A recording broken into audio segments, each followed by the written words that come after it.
Welcome. My name is Kendra Morgan, and I'm the host of the Rise and Build podcast, where we hope to empower you to rise up and build a strong family, knowing you have to strengthen your hands to do the good work. Come with us as we rise and build. Hey, you guys, welcome to the Rise and Build podcast. I am excited about today. I am sitting across from Jim Sides. He is an educator with years and years and years of experience. And today we are going to talk about some tough topics. We're going to talk about having struggles in the public schools and how to get some success through the public schools. We're going to talk about IEPs, 504 plans, therapy in the schools, tutoring in the schools, and what does all that look like? And how do we help you advocate so that your child can have success? Jim, thank you so much for being here with us today. You're welcome. I want our listeners and our viewers to hear from you. So I want them to know a little bit about you. Okay. I know when we have talked about this topic in the BAC team a lot. Okay. It comes up often with our families. And when we were talking about it, your name kept coming up. And so I don't know you that well, but I just boldly texted you and said, hey, would you sit down and share this topic with us? Because I know you have a lot of knowledge. But tell us about you. We want to get to know you a little bit better. I'll focus primarily on my education. Yeah, sure. Okay. That most of my work was in the states of Iowa and Nebraska. Okay. And I was a social studies teacher, started out my career and taught for 8 years and was a coach. And I've always told my students that, you know what, to challenge yourself, to try something different. So I took my own advice and went into school administration. I was a building principal for over 20-some years. And then after that, I became the director of curriculum and assessment for a couple of different school districts. The final one was a very large school district in Omaha, Nebraska, which I eventually retired from. So over 37 years in public education. Man, well, thank you. We You're are welcome. Big fans of educators. I believe with my whole heart that we wouldn't be where we are if we didn't have you guys. Yeah. So Thank you. I love that.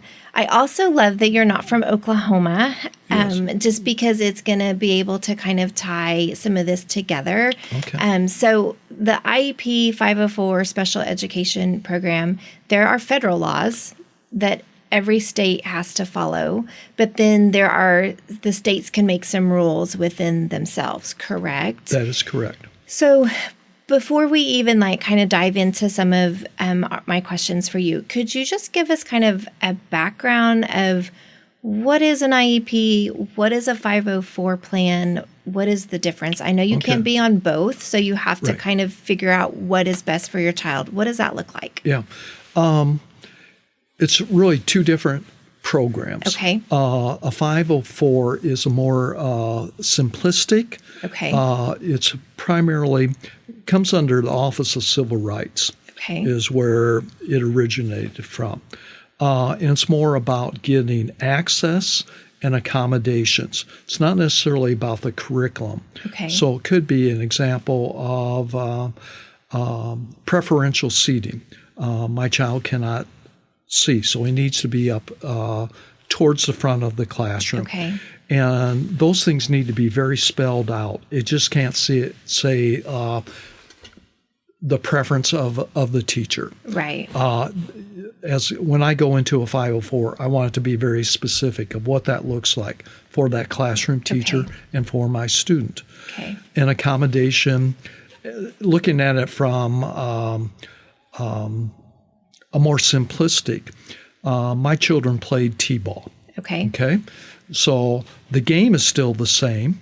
It's still baseball. Right. But they needed assistance. So they put the ball on top of on the tee. Yeah. So that would be an accommodation. Okay. Doesn't change the game. It just changed the access and provide for the success of the kids. Okay. Same thing with if you said to an adult, what would be an accommodation for you if I'm struggling hearing? Well, hearing aid. Okay? Yes.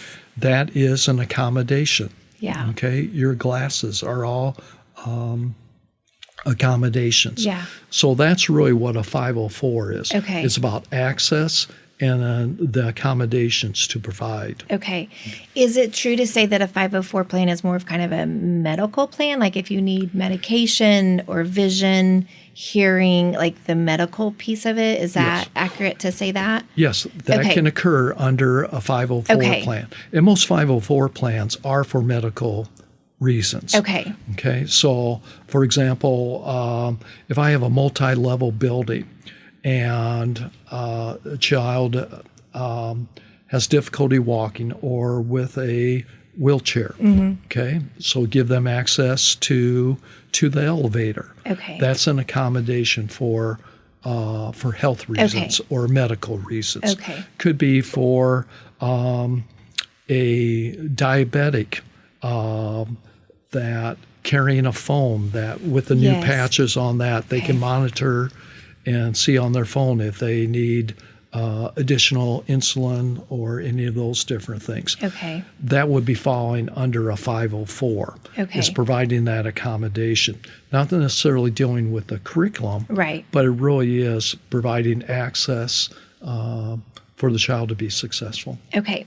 And then explain what an IEP is. Okay, IEP is an Individualized Educational Plan. Okay. And that's usually for verified disability. And federal government as well as state government outlines what those are. So that could be dyslexia. Yeah.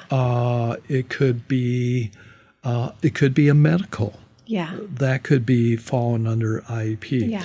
It's a more specific, individualized plan to provide assistance for a child.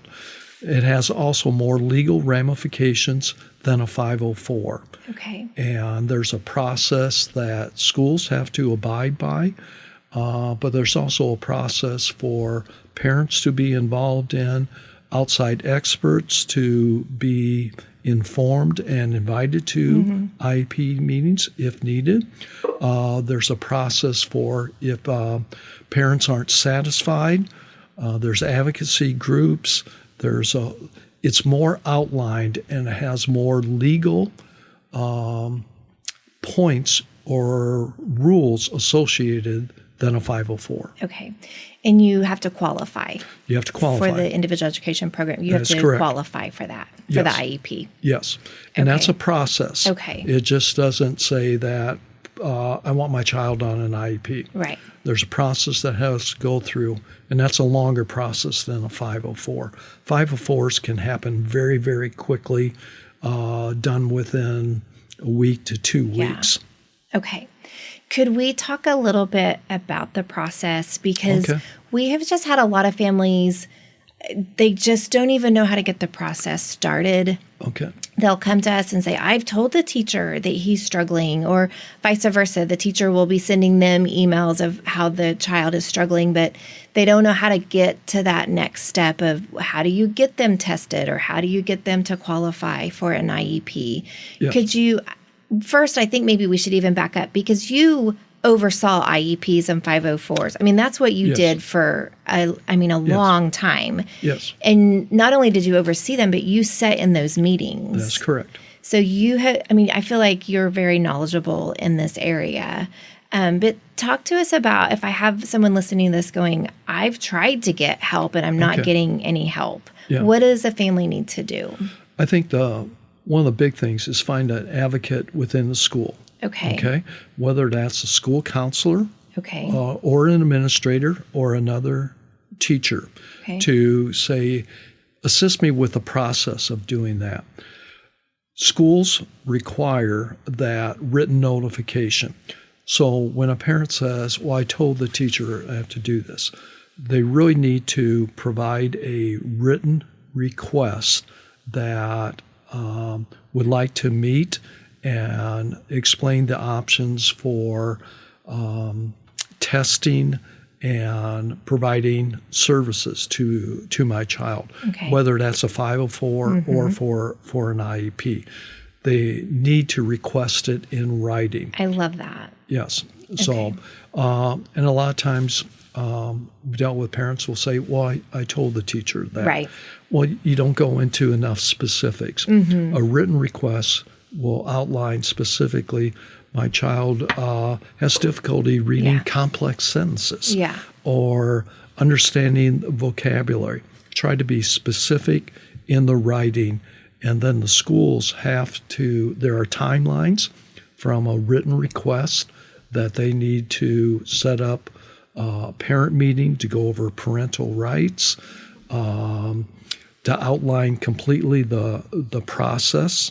And so the biggest thing is for parents to provide written notification. So they can just start an email to the teacher, maybe copy the principal on it or find the school counselor. All that's on the website. Yep. And just email them with a list of your concerns and kind of requests, like you would like a meeting set up so that you can see if testing needs to be done. Yes. I think it is fair for families to know it's a process. Like it doesn't happen quick. That's correct. And really it's designed that way, because if it happened quick on a bad day, a kid might get a wrong diagnosis, right? Like it is a process.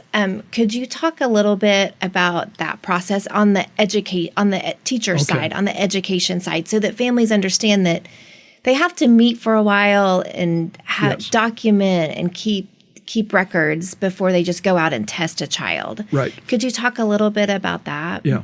So one of the things that will occur after you provide written notification that you want to at least start the process and consider testing in regards to that a lot of times that they'll ask the teacher, what type of things are you providing right now for the child? And going back to accommodations. Okay. So I provide written notes for the child, might be an example.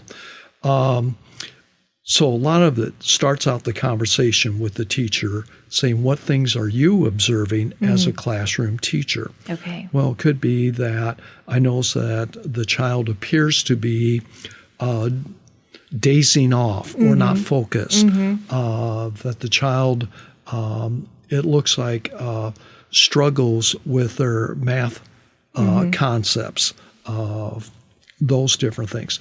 So it's starting the process of providing observational data from the teacher. Okay. But also for it starts the ball rolling. Okay. For a parent, it's very important for them to also say, these are the things I'm observing at home. So then it becomes a shared responsibility. I think at different times that parents play the blame game. I do too. To schools aren't doing enough. I think at times that schools play the blame game back at parents, that why aren't you doing these different things? And the big part is to set up that communication and come in it from a positive. Everybody wants the child to succeed, including the child. Right. And the child has a shared responsibility with that as well. A lot of times, particularly younger kids are very hesitant to say that they may feel, I don't want to be singled out. Right. And I'm going to give you an example from my own personal life that still haunts me to this day. That when I was in first grade, that all of a sudden one day, teacher came and said, you got to go down to this room. So I didn't know what it was for. Yeah. And it was a long hallway in this elementary school, and went up 2 steps to this very room, and it was a speech language. And said, well, you can't say like your THs or your Ls and stuff like that. And that is one of the reasons I'm very passionate about being able to provide assistance, because it was such a negative experience for Yeah. me. It helped me to Right. pronounce and made me very conscious, but the way they went about it, Yeah. I wanted to be with my classmates. Right. And I didn't understand why I was pulled out. Right. And I don't remember ever having a conversation with my parents in regards to that. Yeah. It was just something that the schools did. Right. So I understand the fear for parents and for students and for education. Yeah. It has to be a shared advocacy Yeah. for everybody. Working together definitely is the Yes. best way. Yes. It's just, I think, from coming from a parent, there's high emotions, Yes. right? And so that's their baby, and they're trying to do what's best. But when you sit around a table with a bunch of educators, it can be Yes. very intimidating. Yes. And so we hear that all the time from our families, that they don't know the laws, they don't know the rules. Yes. And it can just be a little bit overwhelming. Yeah. Could we talk a little bit? Your story intrigued me with being pulled out of class. Yeah. So if you're on an IEP, so that means you're into the special ed program, do you have to be pulled out of class to get services? No. Okay. No. You do not. And that should be all outlined in the meeting and what services are provided. Okay. Special education law deals with the least restrictive environment. So initially, the least restrictive environment that you should start with is in the classroom, in the immediate classroom. Yeah. Okay. I was a big proponent of co-teaching, where the special ed teacher would come into the classroom and provide services.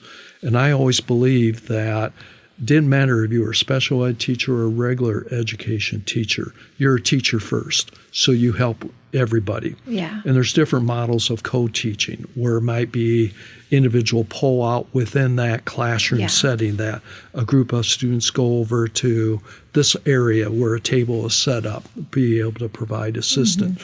Might be in the instructional methodology to do that. So everything doesn't have to be a pull-out. I think in the past that occurred. Yeah. That students were pulled out. And I think you're seeing a shift back to being able to do that. Stay in the classroom as much as possible. Yes. But everything needs to be, that has to be outlined and in writing. In the IEP. In the IEP. Okay. Yes. I think for a lot of times where parents don't feel comfortable in a meeting, and educators are like any profession, we have our own jargon. Yeah. And start throwing out different verbiages or acronyms for those different things. One of the things I saw my role as being able to say, okay, let's talk, and not with the verbal jargon. What does this exactly mean? And a lot of times that school officials want to solve everything very, very quickly. Yeah. Okay, that you need to do these things. Well, parents are still the primary educators, and that they need assistance to do that. It's not easy for school officials or for parents. But I think school administrators who do need to be present at IEP meetings need to be an advocate not only for the parent, the student, and the teachers themselves, and sometimes remove that educational jargon. Yeah. And I have found that the older I got, there became a low level of more understanding from a parent standpoint. I used to always say to our teachers, till you have your own child, you don't know. That's true. So you can say, these are the things that the book tells me to do, but till you really experience that as a parent, it's not going to make sense. And then particularly if you have a special needs child as a classroom teacher, it opens up your mind to all the struggles and the resources that you need to find not only from the school's perspective, but me as an individual parent. Okay. As far as those IEPs, can we talk about therapy for just a little bit? Because one, I think we have a lot of families that don't even realize school can provide some therapy. And then again, they just want that speech therapy ASAP. And I'm like, you have to be evaluated. Like the child has to be seen by a speech pathologist and evaluated. And there's criteria, like you have to qualify. That's correct.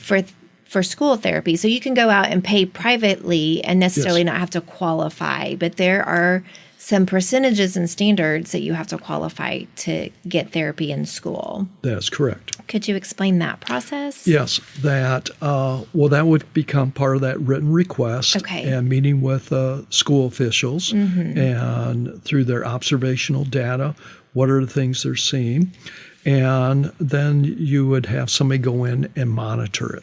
Okay. So speech pathologists may go into the classroom and just basically observe, and as a parent, that they would be taking notes and those different things.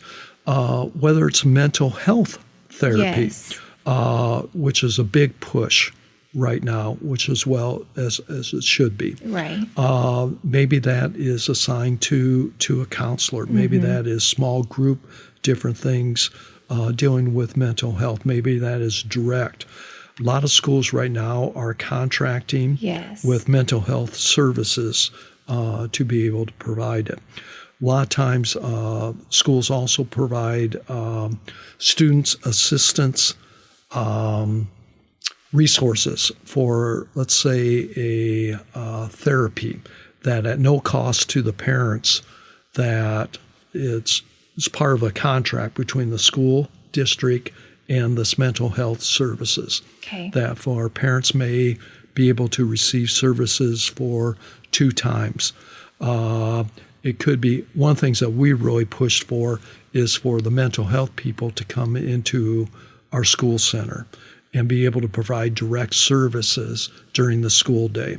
Because a lot of parents work and don't have the time that works into their schedule to do that. So we were able to bring in a psychologist, a counselor, a social worker to work directly with a student in a school setting. But that was all within the permission of the parent to do that. So therapy can occur in schools. As a parent, that if you do those services privately, the school is not responsible for paying for those services. Schools have to provide, they do not have to provide what our jargon is Cadillac services. That you still can provide services, but you cannot provide. The school does not have to necessarily pay for your therapy that you want outside of the school setting. Yes, that's good. I also think it's really healthy for families to know that, because I know our public schools, they're the same thing. They partner with counselors that can come in. And I love it because same thing, they don't have time in the evenings to get them where they need to go. But sometimes those counseling services will bill their insurance. And I think families need to know that, because we've had families not know that and their insurance was getting billed, and then they went off to do private and they couldn't do both. So I think it's healthy for families to know that the schools can bill insurance.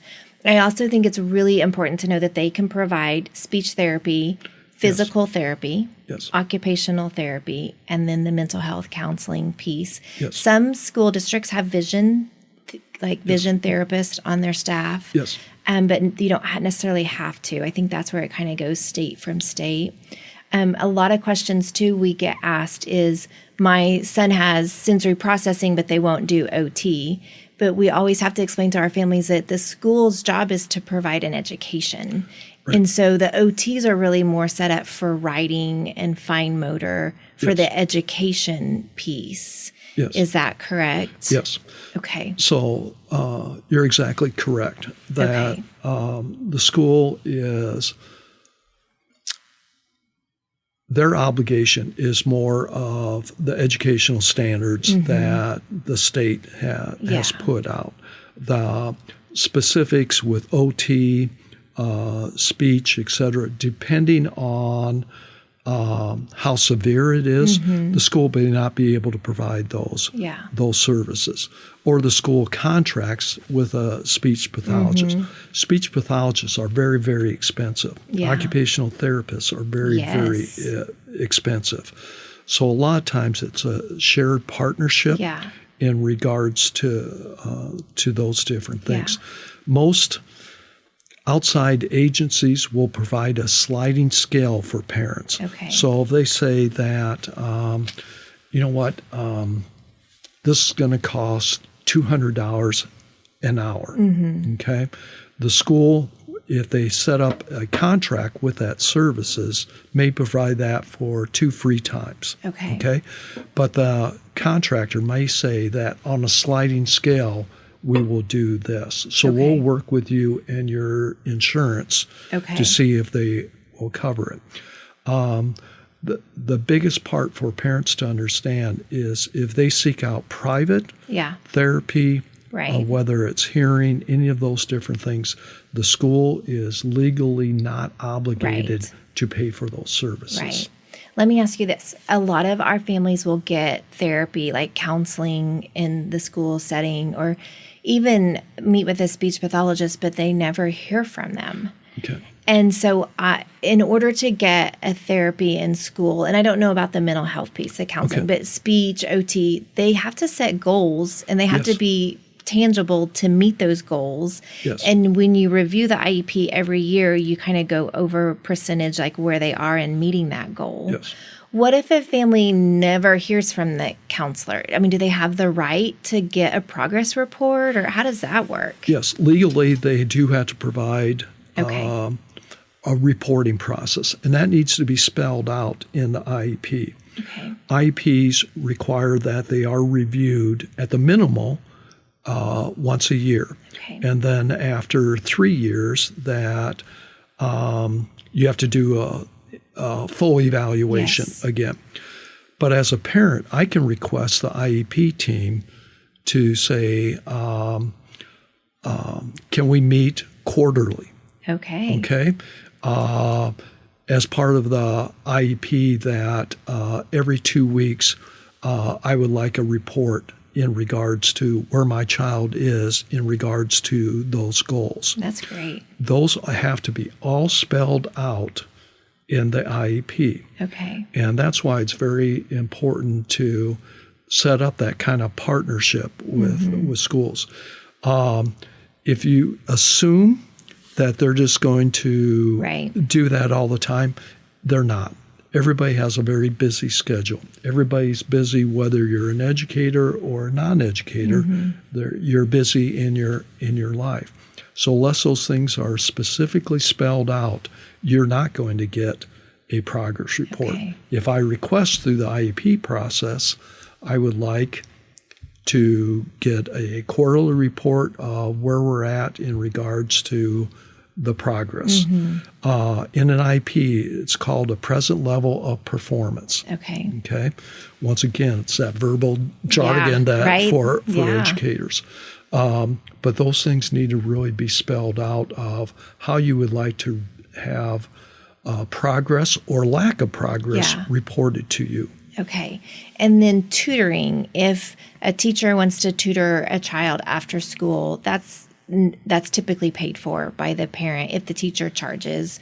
Or, I mean, that's correct. The public schools is not responsible for tutoring, is what I guess. We have a lot of parents that think they are, and they're not. And those services cannot be provided on school time. So when the teachers have official time contracts. So if I said that you can come in during my 8th hour class and I will do tutoring for you, that's not allowed. A teacher cannot do that. It would have to be off-duty time, and that is paid directly by the parent to the teacher. The schools do not get involved with that. Okay. Well, so as we're wrapping this up, our whole goal is we want parents to learn to advocate for their children. Yes. Do you have any wise counsel that you would want to share about that? I think for parents to understand is that school officials are not trying to be antagonistic. Yes. That they want also the best for your child, and sometimes each parents as well as school officials, when it's not set up in a conversational style, and that sometimes emotions get very heated, that it needs to be stepped back, and that everybody wants the best for their child. I'm a firm believer that schools write mission statements, and they write vision statements, and you can look up Tulsa Public Schools, Union, Jinx, the school districts I was associated with. Almost everything in those mission and vision statements is about learning, that all students, not 50%, not 70%, all students are capable of learning, and it's important for school districts to find out the unique learning styles and different methodologies associated to keep your child making progress. And it's not an adversarial role. And sometimes you need that third party of a school administrator, a counselor, a trusted advocate. Parents in an IEP can invite whoever they want into a meeting. And so the biggest insight, I guess, is that it is a shared responsibility, and that everybody does want the best for their child. And that they have some power. A parent has power in this. And just because you don't have an education degree, you can still be the leader of that IEP meeting. And it is important to understand the laws. Right? We have parents that say, well, I've been waiting for the evaluation and it's never happened, but they never signed consent. And some of these public schools have a really long waiting list. So they put them on the waiting list and don't sign consent, because once they sign consent, they have 45 days they've got to test that child. And so it's just knowing to push to get the signatures, to know your legal rights. One thing I would insist upon as a parent is during an IEP meeting or a 504 meeting that I would like someone to take notes. And then at the end of the meeting to read back those notes, and that everybody's in agreement of what was said, so things are not misinterpreted, and that thinking of, well, I thought they were going to do this, and they thought I was going to do this. So I think it's very important to request that the school take written notes, and that those notes are read at the end, and then they're signed off by you as a parent, and they're signed off by the school officials who are in attendance at that meeting. I love it. Is there anything else you want to add? I feel like we could talk for a few more hours because you have a lot of knowledge in there. I mean, this is your area for sure. So I'm so grateful for this time. Is there anything else you? I think that people go into education because they do want to make a difference. And school officials do not make a lot of money, but they are rewarded in many ways beyond financial. And they want to work with parents, but it is really about setting up a true partnership between you as a parent and the school. And most of the time, if you have a parent that is working hard, following through with what you recommend, that team bonding kind of happens, right? It's when you start to get really defensive, feel like you're being attacked. I think that those are the families that just need to take a deep breath and know that really and truly the educator is on their side. Right? One thing we do recommend for our families is this book. Here, I think he's local. It's Peter and Pamela Wright, and he often does conferences. I know he's been here in Tulsa, but he's kind of, probably nationally. I mean, he goes all over and does conferences. And I think it's important that families know their rights and know right from wrong, not because the schools don't do them. It's because the schools serve a lot of children. Yes. And they're trying to do their very best, but kids can fall through the cracks. Yes. And as a parent, it's our job to advocate and make sure that they get the services that they need so that they can have success. Yes. And special ed goes from 3 to 21. I think a lot of people think at 18 it's over. Yeah. But it goes till they're 21. Yes. But it's important to know those facts also. Yes. And schools do have a legal responsibility to present you with your rights and what the whole procedures are. So when you go into a meeting, they will give you your rights and procedures and all the things associated. Besides that resource, you can go to the Department of Education for the state of Oklahoma, look under special education, and it'll provide all the different things of what your rights and responsibilities are and what are the steps that you need to take if those things don't happen. And those are all outlined. I love that. There's also multiple resources of advocacy groups to assist. And those are all through the Department of Education, your school district. If you connect with them, they'll be able to provide additional resources of different advocacy groups that may assist you as well. That's great. I love that. Tulsa does have some great advocacy programs, but I love that you give the websites so that people from all over can connect. Yes. Thank you. You're welcome. Thank you for your time. Building All Children always wraps up with the scripture.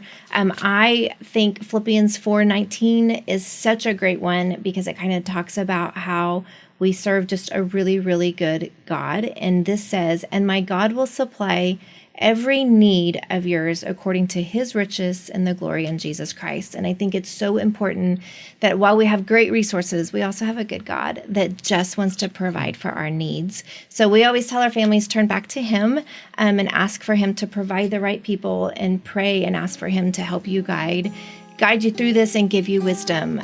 But really and truly, here on earth, we've got to step up and be our kids' advocate. I love it. Very well said. Thank you so much for your time. This is such a topic that comes up, honestly, in Building All Children, it probably comes up daily. Okay. So I think there's a lot of parents that will benefit from learning from you. So thank you for your time. You're welcome. Thank you.